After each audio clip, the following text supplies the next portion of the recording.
নয়ডায় চুরি, এগরায় উদ্ধার সামগ্রী, কয়েক কোটির হিরে সোনার গয়না উদ্ধার। উত্তরপ্রদেশ পুলিশের সঙ্গে যৌথ অভিযান এগরা থানার।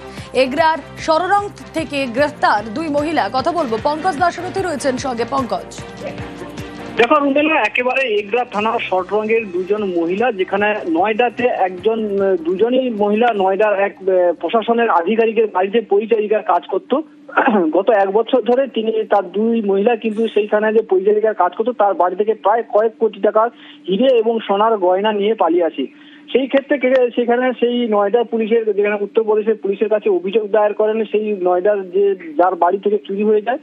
এক বছর ধরে তদন্ত চলছিল। তারপরে কিন্তু গতকাল রাতে যেখানে উত্তরপ্রদেশের পুলিশ এবং এগরা থানার পুলিশ যৌথ অভিযান চালিয়ে এগরা থানার সররং থেকে এই দুই মহিলা, একজনের নাম মামনি যাদব আর একজনের নাম মণি যাদব, দুজনকে কিন্তু গ্রেপ্তার করে। তাকে আজকে কাঁথি মহকুমার আদালতে নিয়ে গিয়ে ট্রানজিটিভ রিমান্ডে তারা কিন্তু নিয়ে যাবে।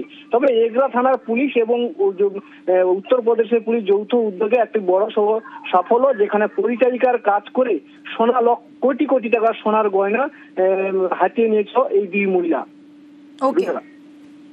কল্যাণময় গঙ্গোপাধ্যায়ের জেল মুক্তি, নিয়োগ দুর্নীতি মামলায় জামিন পার্থর আর তারপর জামিন কল্যাণময়েরও। মধ্যশিক্ষা পর্ষদের প্রাক্তন সভাপতির জামিন প্রায় 3 বছর পর জেল মুক্তি কল্যাণময়ের। কথা বলবো প্রতিনিধি অর্ণব হাজরা রয়েছেন সঙ্গে। অর্ণব, নিয়োগ দুর্নীতি মামলায় জামিন কি শর্তে পেলেন কল্যাণময় গঙ্গোপাধ্যায়?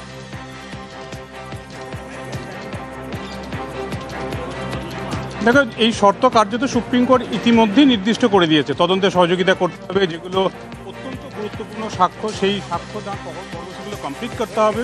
এবং এই গুরুত্বপূর্ণ নিয়োগ দুর্নীতি মামলায় সাক্ষ্য কারা হতে পারেন তার একটা তালিকা সিবিআই ইতিমধ্যেই আদালতে জমা দিয়েছে, বিশেষ আদালতে। সেখানে 8 জনের নাম এবং সেই প্রক্রিয়াটাও সম্পূর্ণ হয়েছে। এবং একটি মাত্র মামলা শিক্ষক নিয়োগ সংক্রান্ত, সেখানে RC3 অর্থাৎ সিবিআইয়ের রেগুলার কেস নাম্বার 3, সেই মামলায় জামিনটার জন্যই এতদিন জেলে আটকে ছিলেন। বাকি সমস্ত মামলায় মোট 4টে রেগুলার কেস সিবিআইয়ের মামলা। এই রেগুলার কেসগুলি গ্রুপ সি, গ্রুপ ডি, নবম, দশম, একাদশ, দ্বাদশের। অন্যদিকে একটি ইডির মামলা। এই মোট 5টি মামলায় অভিযুক্ত ছিলেন। 4টি মামলায় তিনি জামিন পেয়ে গিয়েছিলেন। একমাত্র রেগুলার কেস নাম্বার 3 যে মামলা, সেই মামলায় জামিন তিনি পাননি। যে মামলা জামিন আজ পেলেন কল্যাণময় গঙ্গোপাধ্যায়, প্রাক্তন মধ্যশিক্ষা পর্ষদের সভাপতি। এবং এই মুহূর্তে কলকাতা হাইকোর্টের নির্দেশের কপি হাতে পাওয়া এবং সেটা একেবারেই বেলবন্ড হিসেবে নিম্ন আদালতে যে জুরিসডিকশন আন্ডারে তিনি জেলে রয়েছেন, যে কোর্টের জুরিসডিকশন আন্ডারে, সেখানে প্লেস করা। সেক্ষেত্রে মনে করা হচ্ছে কালকের মধ্যে তিনি হয়তো জেল থেকে বেরিয়ে যাবেন, পুরো প্রক্রিয়া সম্পূর্ণ হয়ে যাবে। এক্ষেত্রে 8 জন স্বাক্ষর বাদ দিয়ে আরও 2 জন যারা গুরুত্বপূর্ণ সাক্ষী হতে পারে তাদেরকে সামনে নিয়ে আসে সিবিআই। এবং সিবিআই জানায় যে কল্যাণময় গঙ্গোপাধ্যায় পর্ষদ সভাপতি থাকাকালীন যাদের এই ধরনের দুর্নীতির কাজ করার জন্য ইনস্ট্রাকশন দিয়েছেন, সেই 2 জন যারা কোভিড পিরিয়ডে অস্থায়ী কর্মী হিসেবে এসএসসিতে কাজ করতেন, সেই 2 জনের সাক্ষ্য অত্যন্ত গুরুত্বপূর্ণ। এই 2 জন কীরকম এমন সাক্ষ্য দেবেন যাতে কাস্টাডিতে রেখে এই বিচার প্রক্রিয়া এগোতে হবে, এটা দেখতে চান বিচারপতি তীর্থঙ্কর ঘোষ। আজ তার জন্য সময় নির্দিষ্ট ছিল।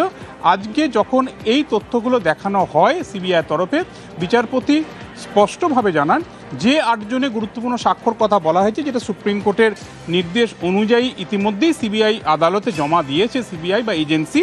এর বাইরে যে 2 জনের কথা বলা হচ্ছে সেটা এতটা গুরুত্বপূর্ণ নয়। এই 2 জনের সাক্ষ্য রেকর্ড করার জন্য এই কল্যাণময় গঙ্গোপাধ্যায়কে জেলে আটকে রাখতে হবে। কাজেই তাকে অন্যান্য মামলার যে ধরনের শর্ত, জামিনের শর্ত, একই রকম তদন্তে সহযোগিতা করবে, বিচার প্রক্রিয়ায় অংশ নেবে এবং যখন সিবিআই বলবে বিচার প্রক্রিয়া বা এজেন্সি যেভাবে ডাকবে তদন্ত প্রক্রিয়া, বিচার প্রক্রিয়া সহযোগিতা করবে, এই শর্তেই তিনি জামিন পেয়েছেন। এরপর 15ই সেপ্টেম্বর 2022 থেকে আজ নভেম্বর মাস, প্রায় 3 বছর 2 মাস তিনি কাস্টাডিতে রয়েছেন।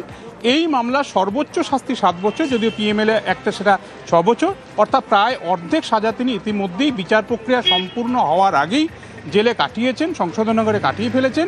এই অবস্থায় তার জামিন পাওয়াটা বাই ডিফল্ট, কারণ এক্ষেত্রে সিবিআইয়ের ওপরে দায় বর্তায় এই বিচার প্রক্রিয়া সম্পূর্ণ না করার কারণ হিসেবে। এক্ষেত্রে সিবিআই যুক্তি ছিল একাধিকবার বিচার প্রক্রিয়া শুরু করার ক্ষেত্রে তাদের যে কনসেন্ট বা অনুমতি নিতে হয় সংশ্লিষ্ট কর্তৃপক্ষের কাছ থেকে, সেগুলি না পাওয়ার কারণে এই বিচার প্রক্রিয়া করতে তাদের দেরি হয়েছে।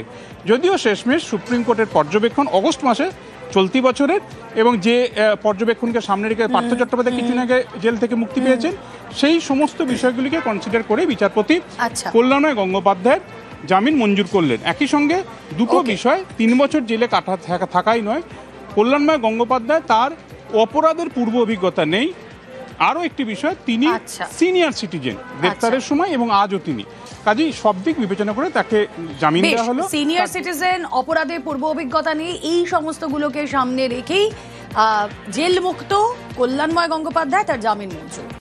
এবার এসএসসির পর প্রাথমিকে নিয়োগ, আজ থেকেই প্রাথমিকের শিক্ষক নিয়োগের প্রক্রিয়া শুরু। বিজ্ঞপ্তি জারি প্রাথমিক শিক্ষা পর্ষদের আজ দুপুর 3টে থেকেই অনলাইনে আবেদন। 9 ডিসেম্বর পর্যন্ত অনলাইনের আবেদনের সুযোগ টেট উত্তীর্ণদের। কিভাবে আবেদন, কিভাবে চলবে এই নিয়োগ প্রক্রিয়া জানবো, প্রতিনিধি সোমরাজ বন্দ্যোপাধ্যায় রয়েছেন সঙ্গে। সোমরাজ, দেখো, তোমাকে প্রথমেই জানিয়ে রাখি, এই নিয়োগে 2014 সালে টেট উত্তীর্ণ থেকে শুরু করে 2017, 2022 এবং 2023 4টি বছরে টেট উত্তীর্ণরাই আবেদনের সুযোগ পাবেন। পাশাপাশি প্রাথমিক শিক্ষক নিয়োগ প্রক্রিয়ার জন্য যেমন টেট উত্তীর্ণ হতে হবে, তেমনি ডিএলএড প্রশিক্ষণও থাকতে হবে, তবেই কিন্তু প্রাথমিক শিক্ষক নিয়োগ প্রক্রিয়ার জন্য আবেদন করা যাবে। প্রাথমিক শিক্ষা পর্ষদের তরফে জানানো হয়েছে যে আজ থেকে 9 নভেম্বর 11:59 পর্যন্ত এই আবেদন করা যাবে। পর্ষদের যে ওয়েবসাইট দেওয়া হয়েছে সেই ওয়েবসাইটের মাধ্যমে আবেদন করতে পারবেন পরীক্ষার্থীরা, এবং আবেদনের পর পর্ষদের তরফে পরবর্তী পদক্ষেপ নেওয়া হবে। তবে সেক্ষেত্রে যে প্রক্রিয়া মেনে আবেদন করতে হবে সেই প্রক্রিয়াগুলিও বিস্তারিত পর্ষদের ওয়েবসাইটে দিয়ে দেওয়া হয়েছে। ওকে, সঙ্গে থাকো সোমরাজ। এর মধ্যে আপনাদেরকে জানিয়ে রাখি, ডিসেম্বরের 3য় সপ্তাহে ইন্টারভিউ তো শুরু। দক্ষিণ 24 পরগনা, হুগলিতে শূন্যপদ সব থেকে বেশি, পূর্ব মেদিনীপুরে শূন্যপদ 100-র নিচে। জেলা ভিত্তিক এই নিয়োগ প্রক্রিয়া কিংবা এই ইন্টারভিউ প্রসেস কিভাবে চলবে জানাবেন, সোমরাজ রয়েছেন সঙ্গে। সোমরাজ, দেখো, ইতিমধ্যেই প্রাথমিক শিক্ষা পর্ষদের তরফে যে বিজ্ঞাপন দেওয়া হয়েছে, সেখানে কোন জেলায় কত সংখ্যক শূন্যপদ তার বিস্তারিত তালিকা প্রকাশ করে দেওয়া হয়েছে। সেখানেই বলা হয়েছে প্রথমত যে দক্ষিণ 24 পরগনা এবং হুগলি জেলায় সব থেকে বেশি শূন্যপদ রয়েছে। দক্ষিণ 24 পরগনা জেলায় 1471টি শূন্যপদ রয়েছে, হুগলি জেলায় 1212টি শূন্যপদ রয়েছে। এর পাশাপাশি যেটা দেখা যাচ্ছে, পূর্ব মেদিনীপুর জেলায় সবচেয়ে কম শূন্যপদ রয়েছে, মাত্র 76টি শূন্যপদ রয়েছে পূর্ব মেদিনীপুর জেলায়। এছাড়াও কলকাতায় শূন্যপদ রয়েছে 947টি। দক্ষিণবঙ্গের জেলাগুলিতে দেখা যাচ্ছে সব থেকে বেশি শূন্যপদ রয়েছে প্রাথমিক শিক্ষক নিয়োগের জন্য। মূলত যে শূন্যপদের তালিকা প্রকাশ করা হয়েছে, সেখানে প্যারা টিচারদের জন্য যে সংরক্ষিত পদ, সেই প্যারা টিচারদের জন্য সংরক্ষিত পদ নিয়েই মোট শূন্যপদের তালিকা প্রকাশ করেছে প্রাথমিক শিক্ষা পর্ষদ। বেশ, মোহাম্মদ সৌরভকে ব্যাংশাল আদালতে পেশ পুলিশের। মাস 6 আগে তিহার জেল থেকে প্যারোলে মুক্তি, আর তারপর থেকেই গা ঢাকা নানা জায়গায়। কলকাতার একাধিক জায়গায় আত্মগোপন করেও শেষ রক্ষা হলো না। গতকালই ধৃত মোহাম্মদ সৌরভকে ব্যাংশাল আদালতে পেশ পুলিশের। কলকাতা দিল্লি পুলিশের যৌথ অভিযানে পাকড়াও মোহাম্মদ সৌরভ। 6 মাস আগে প্যারোলে মুক্তি, আর তারপরই কলকাতায় গা ঢাকা দিয়েছিল মোহাম্মদ সৌরভ।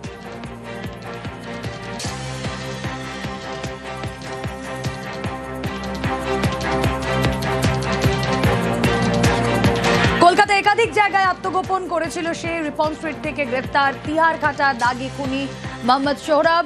ধৃতের বিরুদ্ধে 6টি খুন সহ একাধিক অপরাধের মামলা রয়েছে। প্রথমে পার্ক স্ট্রিটে দিন কয়েক গা ঢাকা দেয় মোহাম্মদ সৌরভ, সেখান থেকে তপসিয়া। কিছুদিন অ্যাপ বাইকও চালায় সে, সেটাও আরেকজনের আইডি নিয়ে। দিল্লি পুলিশের টিম যোগাযোগ করে কলকাতা পুলিশের সঙ্গে। এরপরে কলকাতা দিল্লি পুলিশের যৌথ অভিযান, পাকড়াও মোহাম্মদ সৌরভ।